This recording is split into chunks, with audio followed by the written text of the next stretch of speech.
Bible గ్రంథంలో ఓబేద్య ఒక ముఖ్యమైన పాత్ర. అందులోని ఏదోమీయులు చేసినటువంటి క్రూరమైన పనికి ఇశ్రాయేలీయులు బలైపోతూ ఉంటారు.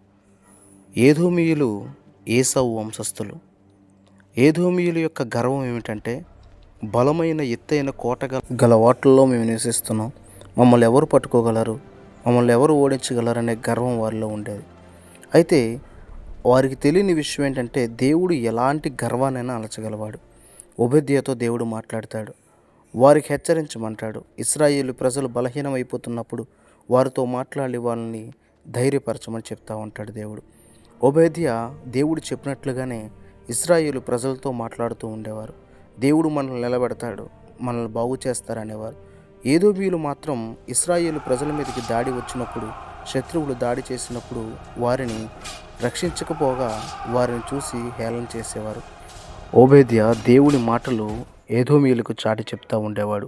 పక్షిరాజు గూడంత ఎత్తైన నివాసము చేసుకొని నక్షత్రములలో నీవు దాన్ని కట్టినను, అచ్చట నుండి నేను నిన్ను కింద పడవేత్తును, ఇదే యెహోవా వాక్కు అని దేవుడు చెప్పిన మాటలను ఏదోమీయులకు చెప్తూ ఉండేవారు.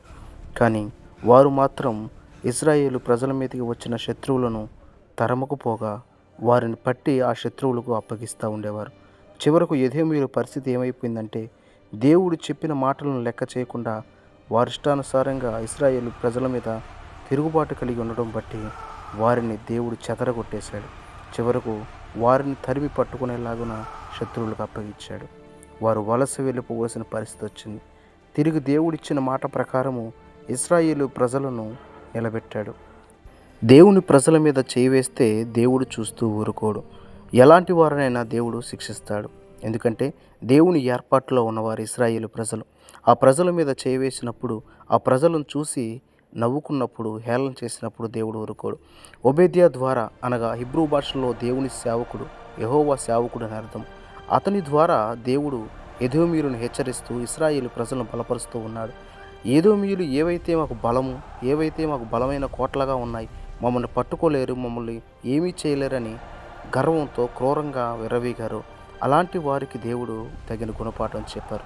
ఆ కోట గోడలు కూలిపోయినాయి, వారి గర్వం అణచబడింది, చివరికి వలస వెళ్ళిపోవలసిన పరిస్థితి వచ్చింది. అవును, ఎవరైతే దేవుని ప్రజలై ఉన్నారో వారి మీదకి తిరుగుబాటు వచ్చినప్పుడు అది ఎంతకాలము నిలబడదు.